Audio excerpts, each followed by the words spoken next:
Hello, everyone. My name is Isabella Rossi, and today, I want to share a story that changed my life forever. It is not a fairy tale. It is not a dream. It is a story of choices, secrets, and consequences. It is the story of how I married my sugar daddy. I was 25 years old when my life started falling apart.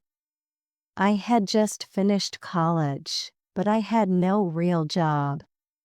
I was working at a small cafe in the morning and a gas station at night.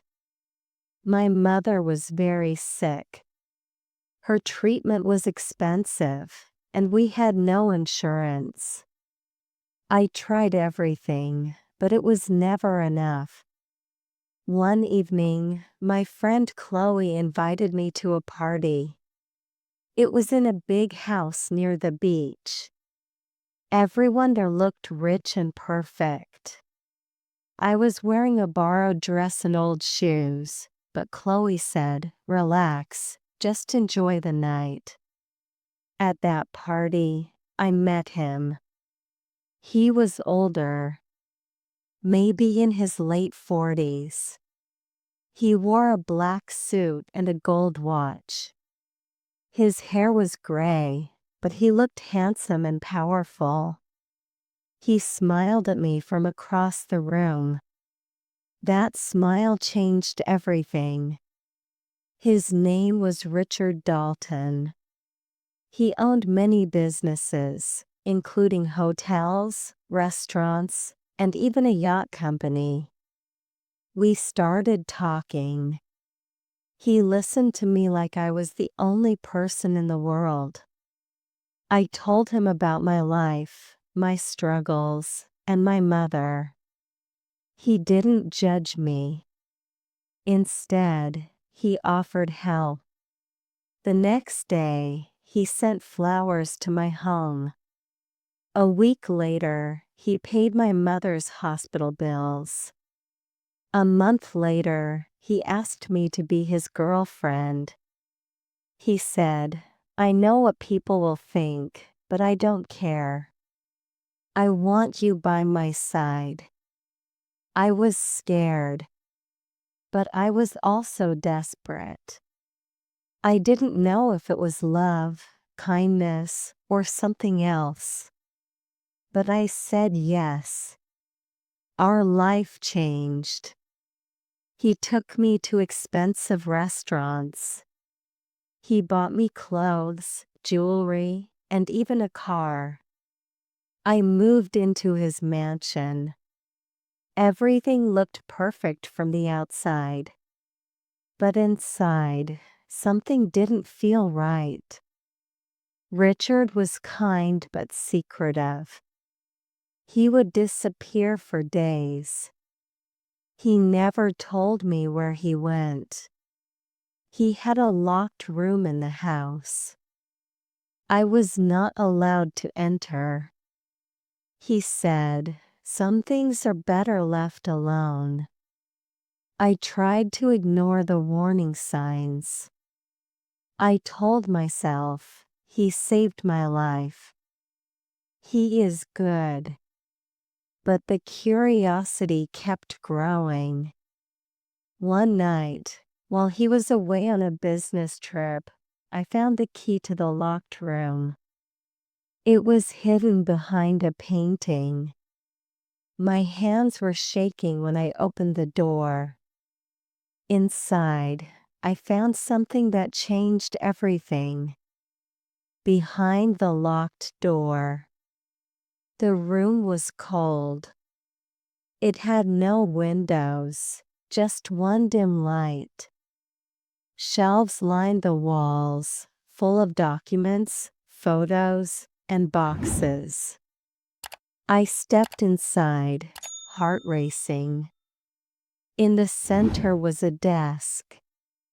On it, a leather folder. I opened it.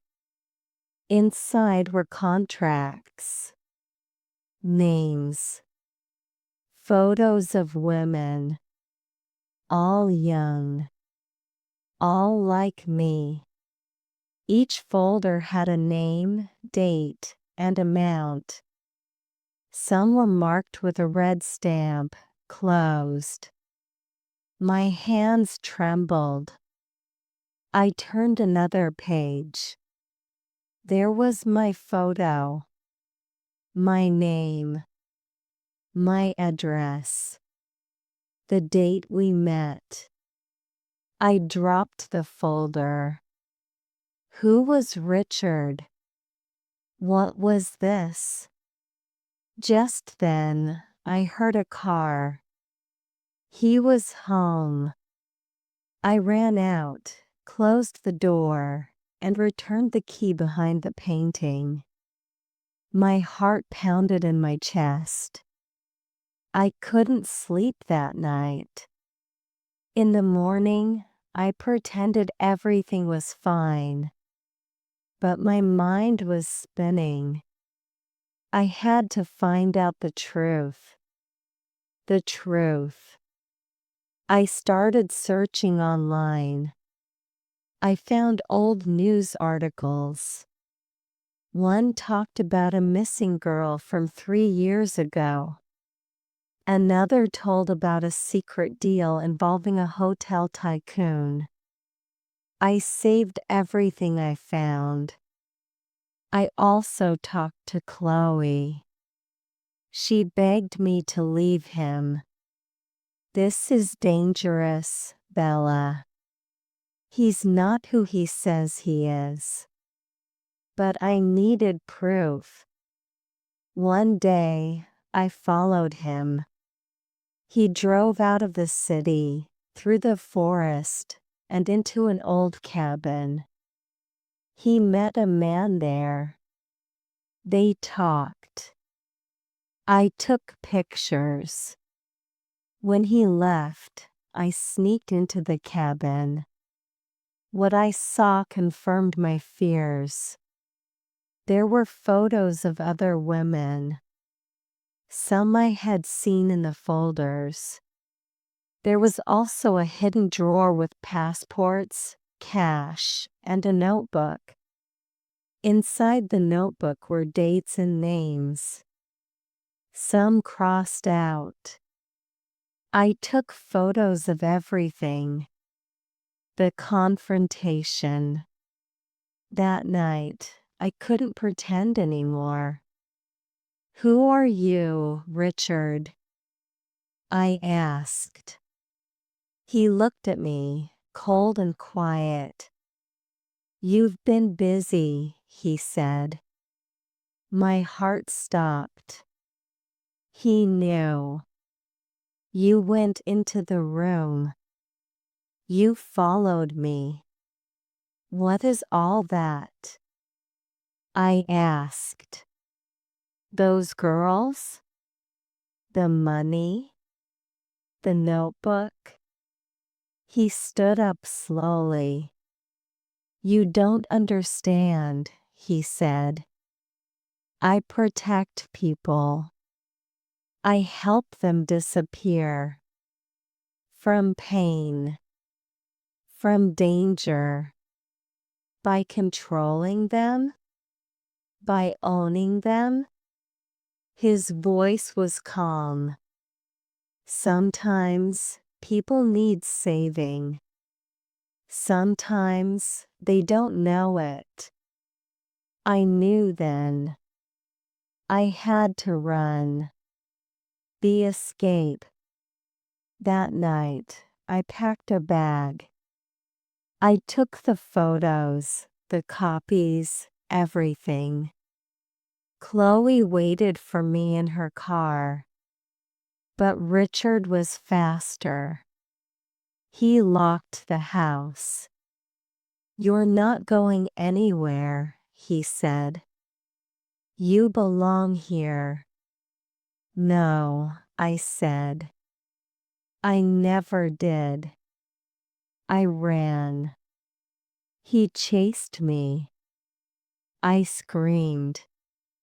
Chloe rammed the gate with her car. I jumped in, and we drove away fast. We went to the police, showed them everything. They started the investigation.